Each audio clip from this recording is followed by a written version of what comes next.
একপেশে media এবং শিল্প সাহিত্যের মাধ্যমে ফ্যাসিবাদী বয়ানের প্রচার এবং রাষ্ট্রীয় পৃষ্ঠপোষকতায় গড়ে ওঠা কর্পোরেট পুঁজিবাদী শ্রেণী যারা অর্থনৈতিক ও সামাজিক কাঠামো দিয়ে ফ্যাসিবাদকে টিকিয়ে রাখে এবং অলিগার্ক শ্রেণীতে পরিণত হয়। এসবই আওয়ামী শাসনামলে ছিল, কিন্তু আওয়ামী লীগ এককভাবে এই কাঠামো গড়ে তোলেনি। তথাকথিত প্রগতিশীল, বামপন্থী, সুশীল সমাজ, মিডিয়া এবং সাংস্কৃতিক জগৎ এতে সক্রিয়ভাবে অংশগ্রহণ করেছে, সহায়তা করেছে। তারা আওয়ামী বয়ানকে পুষ্ট করেছে, বিকল্প কণ্ঠস্বরকে অপসংস্কৃতি বলে আক্রমণ করেছে এবং মানুষের আত্মপরিচয় ও বিশ্বাসকে আক্রমণ করেছে। বুদ্ধিজীবী শ্রেণীর অধিকাংশই রাষ্ট্রীয় সুবিধার বিনিময়ে বিবেক বিসর্জন দিয়ে সকল আওয়ামী পাপাচারকে বোঝাতে দেওয়ার চেষ্টা করেছে। অথচ আওয়ামী ফ্যাসিবাদের এই গুরুত্বপূর্ণ খুঁটিগুলোর আলাপ এই ঘোষণাপত্রে একেবারেই অনুপস্থিত। এই ধরনের আংশিক ভাষ্য মূলত না প্রকৃত ঘটনার শিক্ষা দেয়, না ভবিষ্যতের জন্য কোনো সঠিক দিক নির্দেশনা দেয়, বরং এ ধরনের অস্পষ্ট ও অসম্পূর্ণ বয়ানের ফলে একদিকে ফ্যাসিবাদের দোষরা ছাড়া পেয়ে যায়, অন্যদিকে ফ্যাসিবাদ ফিরে আসার আশঙ্কা থেকে যায়। ৮. হত্যার হিসাব প্রশ্নবিদ্ধ। এটা আমাদের অত্যন্ত দুঃখের বিষয় যে গণঅভ্যুত্থানের 1 বছর পেরিয়ে গেলেও সরকার এখনও হতাহত মানুষের সঠিক সংখ্যা নির্ধারণে সক্ষম হয়নি, যা ঘোষণাপত্রেও প্রতিফলিত হয়েছে। সরকারি গ্যাজেটে প্রকাশিত সংখ্যার বিশ্বাসযোগ্যতা নিয়ে গুরুতর সন্দেহ আছে। পাশাপাশি ওই সংখ্যার সাথে জাতিসংঘের মানবাধিকার কমিশনের রিপোর্টে প্রদত্ত তথ্যের ব্যাপক পার্থক্য লক্ষ্য করা যায়। এছাড়া সেই সময়ের বহু নিহত নাগরিককে বেওয়ারিশ লাশ হিসেবে দাফন করা হয়েছে, যা নিয়ে সরকার এখনও সন্তোষজনক কোনো পদক্ষেপ গ্রহণ করেনি। এই পরিস্থিতিতে নিহতের সঠিক সংখ্যা নিশ্চিত করা সরকারের অপরিহার্য দায়িত্ব ছিল, যা তারা কার্যকরভাবে পালন করতে ব্যর্থ হয়েছে। ৯. ভারতীয় আধিপত্যবাদের ব্যাপারে নীরবতা। ঘোষণাপত্রে সংক্ষিপ্ত ভাষায় বিদেশি রাষ্ট্রের অন্যায় প্রভুত্বের প্রসঙ্গ তোলা হলেও সেই প্রভুত্বের ধরন, প্রকৃতি কিংবা নির্দিষ্ট রাষ্ট্রের নাম উল্লেখ করা হয়নি। 1971-এর প্রসঙ্গে পাকিস্তানের নাম স্পষ্টভাবে উল্লেখ করা হলেও আওয়ামী জাহেলিয়াত এবং 2024-এর আলোচনায় ভারতের নাম সযত্নে এড়িয়ে যাওয়া হয়েছে। অথচ ভারত তার ভৌগোলিক অবস্থান ও রাজনৈতিক প্রভাবের কারণে বাংলাদেশের উপর যে মাত্রার আগ্রাসন ও আধিপত্য তৈরি করেছে তা কোনো দিক থেকেই 71-এ পাকিস্তানের আগ্রাসন থেকে কম নয়। পিলখানা হত্যাকাণ্ড, গণজাগরণ মঞ্চের পৃষ্ঠপোষকতা, হাসিনা সরকারের প্রতিটি ভুয়া নির্বাচনের সমর্থন, ভিন্ন মতাবলম্বীদের গুম করা, প্রতিটি ক্ষেত্রে আওয়ামী সরকারের অপরাধগুলোর পেছনে ছিল ভারতের সমর্থন। এমনকি ভুক্তভোগী এবং মিডিয়ার বয়ানে এমনও কথা এসেছে যে বাংলাদেশের বিভিন্ন গোয়েন্দা সংস্থার কার্যালয়ে ভারতীয় গোয়েন্দা সংস্থার সদস্যদের উপস্থিতি ছিল। এছাড়া সীমান্তে 1000-এর বেশি নিরস্ত্র মানুষ হত্যা, আগ্রাসী নদী নীতির মাধ্যমে বাংলাদেশের নদীগুলো শুকিয়ে ফেলা এবং তিস্তার পানি আটকে রাখার মতো আগ্রাসী আচরণ ভারত নিয়মিত চালিয়ে যায়। এমনকি 2024-এর গণ অভ্যুত্থানের পরও ভারত গণহত্যাকারী হাসিনাকে আশ্রয় দিয়েছে। যখন বাংলাদেশ রাষ্ট্রীয়ভাবে সহায়তা প্রত্যাশা করেছিল, ভারত সজ্ঞানে তা প্রত্যাখ্যান করেছে। শুধু তাই নয়, ব্যাপক প্রোপাগান্ডার মাধ্যমে নিজ দেশের জনগণকে ভারত বাংলাদেশের বিরুদ্ধে উস্কে দিয়েছে। বহির্বিশ্বেও বাংলাদেশের ভাবমূর্তি নষ্ট করার সর্বোচ্চ চেষ্টা চালিয়েছে এবং যত দিন যাচ্ছে ভারতের হিন্দুত্ববাদী অখণ্ড ভারতের প্রকল্প আমাদের অখণ্ডতা এবং অস্তিত্বের জন্য বড় হুমকিতে পরিণত হচ্ছে।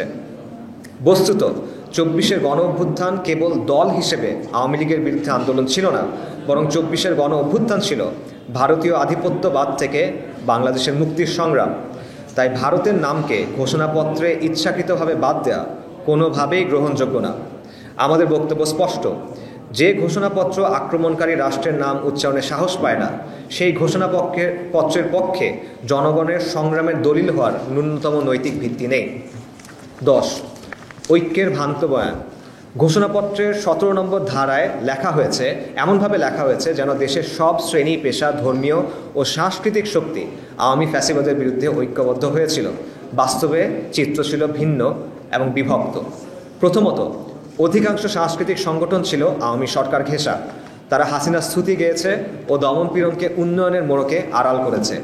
ফ্যাসিবাদের আলোচনায় সাংস্কৃতিক সংগঠনগুলোর ভূমিকার আলোচনা এড়িয়ে গিয়ে গণ অভ্যুত্থানে তাদের ভূমিকার কথা বলা ইতিহাস বিকৃতির শামিল।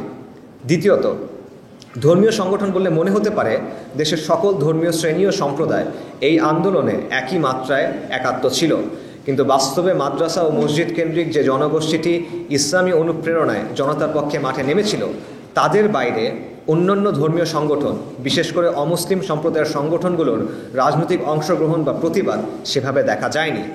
উল্টো হিন্দু বৌদ্ধ খ্রিস্টান ঐক্য পরিষদের মতো সংগঠনগুলো আওয়ামী দখলদারিত্বের পক্ষে অবস্থান নিয়েছিল।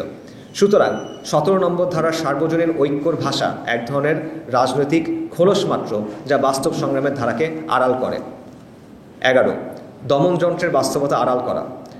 আওয়ামী ফ্যাসিবাদী বাহিনী এই শব্দবন্ধ ব্যবহৃত হলেও তাতে কোনো বাহিনীর নাম উল্লেখ করা হয়নি। এর মাধ্যমে দমন যন্ত্রের প্রকৃতি ও পরিচয় আড়াল করা হয়েছে। অথচ দেশীয় বিভিন্ন অনুসন্ধানী প্রতিবেদন, ভুক্তভোগীদের সাক্ষ্য এবং জাতিসংঘের মানবাধিকার কমিশনের রিপোর্টও স্পষ্টভাবে উল্লেখ আছে কিভাবে বাংলাদেশের প্রায় প্রতিটি রাষ্ট্রীয় বাহিনী, RAB, DGFI, NSI, CTTC, police, SB, সেনাবাহিনী ইত্যাদি জুলাই গণহত্যার সময়ে অথবা তার পূর্বে সরাসরি দমনপীড়নে অংশ নিয়েছে।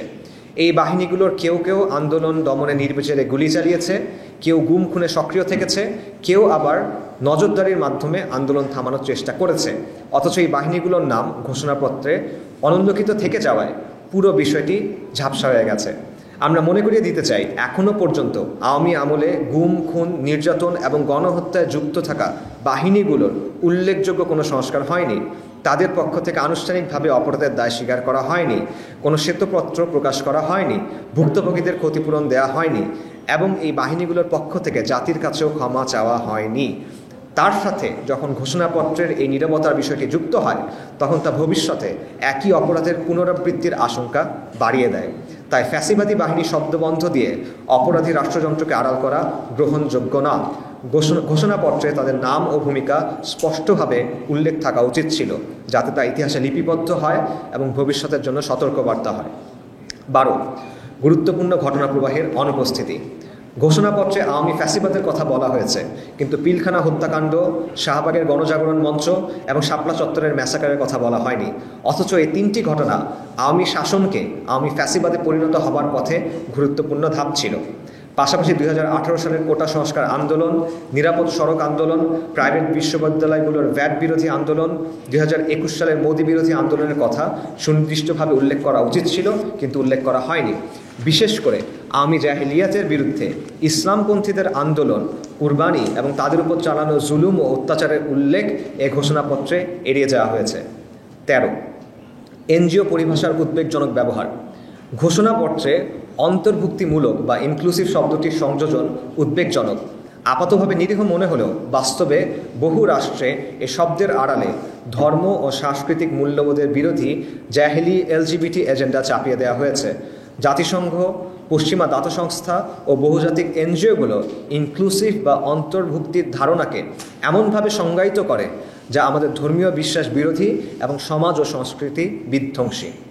একই সাথে ঘোষণাপত্রে ব্যবহৃত টেকসই উন্নয়ন কৌশল বা সাস্টেইনেবল ডেভেলপমেন্ট স্ট্র্যাটেজি পরিভাষাটিও জাতিসংঘের এসডিজি কাঠামো ও আন্তর্জাতিক এনজিওদের ভাষা থেকে ধার করা। টেকসই উন্নয়ন কৌশলের ধারণার পেছনে যে পলিসিগুলো যুক্ত, সেগুলো প্রায়শই পশ্চিমা অর্থনৈতিক রাজনৈতিক অগ্রাধিকারের প্রতিফলন করে থাকে, যা অনুন্নত দেশগুলোর নিজস্ব উন্নয়ন মডেল ও সাংস্কৃতিক স্বাতন্ত্র্যের সঙ্গে সংঘাত তৈরি করতে পারে। জুলাই গণঅভ্যুত্থানের ঘোষণাপত্রে এনজিওদের তৈরি করা সাস্টেইনেবল ডেভেলপমেন্ট স্ট্র্যাটেজি শব্দবন্ধের প্রাসঙ্গিকতা কী তা বোধগম্য না। জনবিচ্ছিন্ন ভাষা। 14 ঘোষণাপত্রে যেহেতু ও সেহেতু শব্দের অতিরিক্ত পুনরাবৃত্তি বার্তার স্বচ্ছতা ক্ষুণ্ণ করেছে, ফলে সাধারণ পাঠকের পক্ষে মূল বক্তব্য অনুধারণ করা কঠিন হয়েছে। এই ধরনের ভাষার ব্যবহার একটি গুরুত্বপূর্ণ দলিলের প্রাসঙ্গিকতা ও গ্রহণযোগ্যতাকেও প্রশ্নবিদ্ধ করেছে, বিশেষত যখন জুলাই অভ্যুত্থানে সমাজের সব ধরনের মানুষ অংশ নিয়েছিলেন। কিন্তু ঘোষণাপত্রটি এমনভাবে লেখা হয়েছে যা শুধুমাত্র সমাজের নির্দিষ্ট একটি এলিট শ্রেণীর বোধগম্য হবে। এসব কারণে আমরা ইন্তিফাদা বাংলাদেশ মনে করি এই ঘোষণাপত্র সঠিকভাবে বাংলার মানুষের সংগ্রাম, চেতনা এবং ইতিহাসকে এবং পরিচয়কে তুলে ধরতে ব্যর্থ হয়েছে। এখানে আমরা শুধু ঘোষণাপত্রের 24 নং পয়েন্টে উল্লেখিত জুলাই যোদ্ধাদের নিরাপত্তার অংশটুকু ছাড়া বাকি সব বিষয় অগ্রাহ্য করছি, প্রত্যাখ্যান করছি। বাকি অংশগুলো পুনরায় বিবেচনা করার এবং লেখার আহ্বান জানাচ্ছি। ধন্যবাদ।